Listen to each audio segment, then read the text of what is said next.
Hello, Leo. So, pag-usapan natin yung October 2024 sa'yo. Ano yung effect ng new moon, itong solar eclipse sa'yo, at yung full moon. Okay? So, banggitin ko muna yung dates. By the way, check your rising sign, sun sign, and moon sign. Dahil maaaring ito yung magbigay ng messages sa'yo. Okay? So, this is for Leo rising sign and Leo. This solar eclipse will happen on October 3, pero sa iba October 2, depende sa kung nasaan ka sa mundo. Check mo na lang. Solar eclipse on October 3, October 17, 16, full moon. Yung solar eclipse will happen on Libra, and then si full moon naman is nasa Aries. Okay, solar eclipse, it's about transformation. Actually, yung effect kasi ng solar eclipse, tumatagal siya hanggang 6 months. Okay? So, um, solar eclipse can bring changes, can bring transformation, new beginning. Especially ito ay kasi new moon nga siya, and this is in Libra.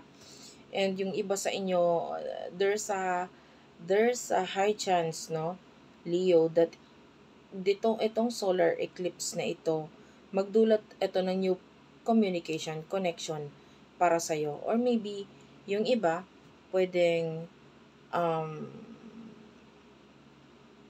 new beginning with regards sa neighbors. It's happening in your third house. So, pwedeng, yung iba naman kasi third house also has something to do with the technology. Mga nakaka-interact mo sa communication mo sa, nakaka-connect mo sa social media. Yung iba, pwedeng may mga mag-open dyan ng mga social media accounts nila. Yung iba, pwedeng may bagong applications na, you will connect with other people through that, maybe dating app, maybe application na may kinalaman sa pakikipag-connect para balance yung life mo. Kasi Libras are all about balance eh. And, yung solar eclipse, nangyayari siya sa Libra. So might be, teka lang, hindi ako pwedeng puro career, puro work. And also, yung iba pwedeng nagkakaroon ng transformation with regards sa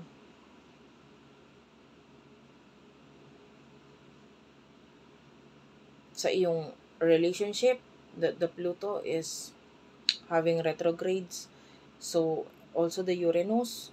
Ayan, so yung iba nagkakaroon ng pagbabago with regard sa karelasyon. So, yung iba sa inyo, wait lang, kailangan ko munang uh, makipag-connect din sa iba kasi parang hindi na ako happy dito sa relationship namin. Okay?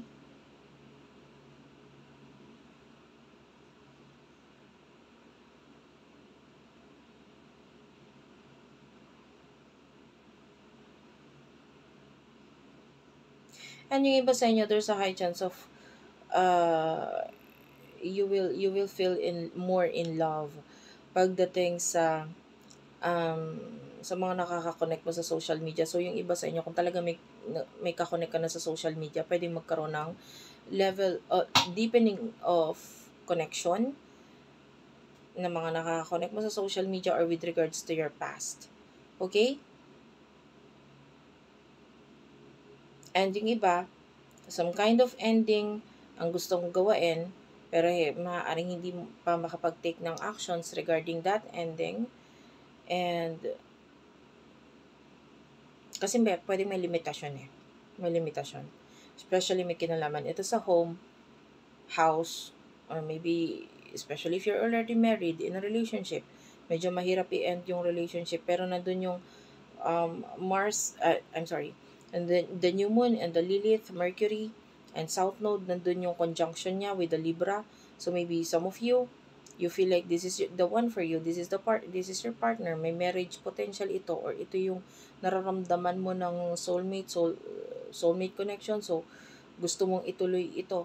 Kaya lang the problem is that maybe some of you are still in another relationship pero mahirap i-end. Kasi bakit? Kasi maaaring gusto siya ni mama.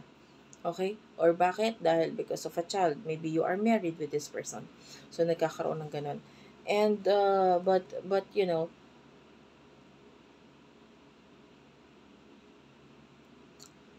Jupiter is currently in Gemini, so nandun yung talagang paglawak or paglaki or paglago or pagdami ng communication, lalo na sa social media or sa with the use of the technology. Okay? And if you're friends, ando na, medyo gusto na mag-deeper ang level ng commitment, magkaroon ng growth with a friend, ayan, and transformation with a friend. Okay? So, parang ayoko na ng friend lang tayo, gusto ko ng more than that. So, that kind of energy. So, punta naman tayo dun sa full moon. Full moon, this is for you, Leo.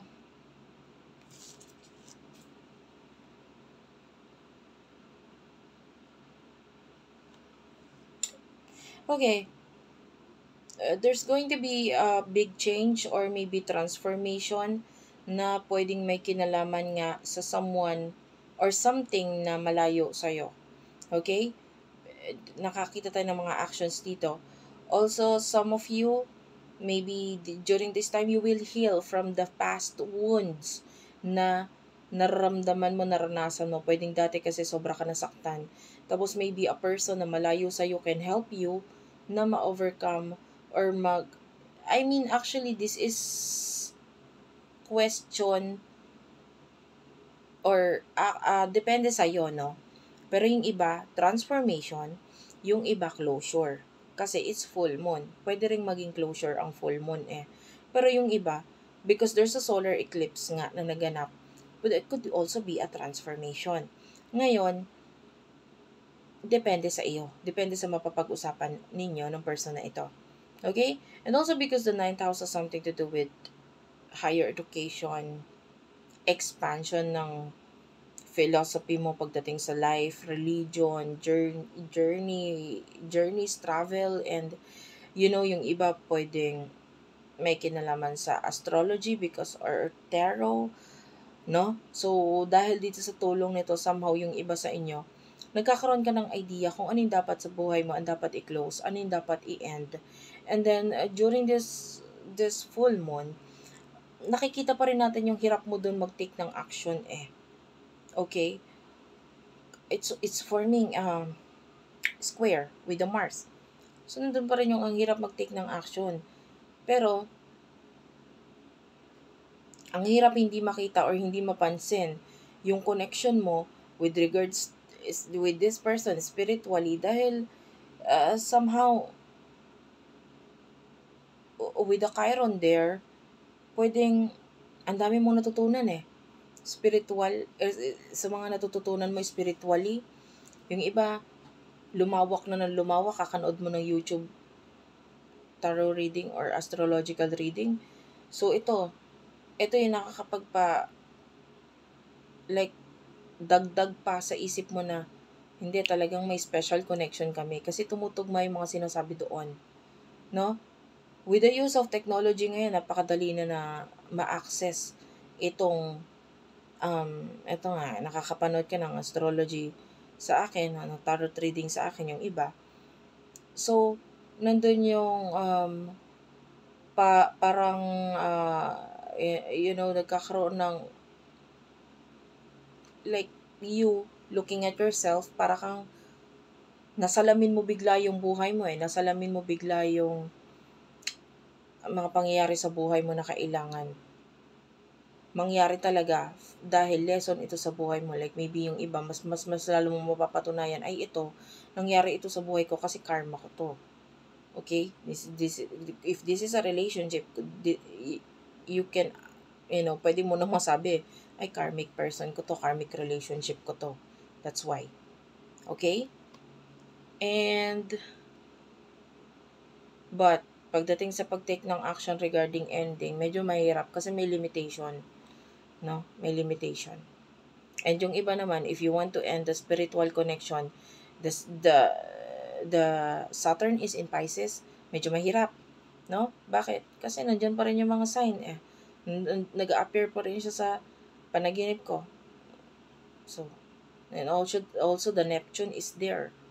So ito, mas nagkakaroon ng linaw sa'yo kung ano yung purpose mo, kung anong purpose nitong taon to sa buhay mo, and ito yung nagiging dahilan kung bakit hindi mag-end or hindi mo ma-end basta-basta ang mga bagay na dapat mong i-end, or ang connection or ang relationship with regards to someone. Okay? And yeah. And well, I can see a big transformation sa iyo spiritually. Yung iba sa inyo, ang mini naman sa hindi, pwedeng against sa religion ninyo itong ginagawa mo na iba na ito, no, or pwedeng may mga nababanggit ang mga tarot readers or mga astrology na pwedeng wait lang, hindi ito yung pinaniniwalaan sa religion namin, pero there's a transformation like parang ganyan.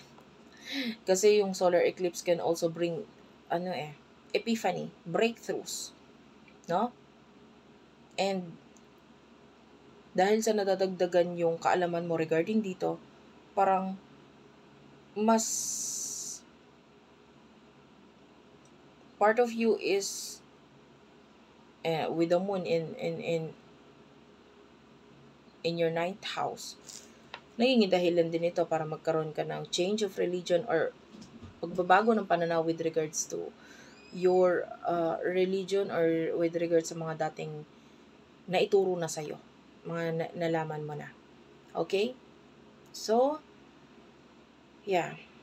That's it for now, guys. Thank you for watching. I love you all and bye-bye.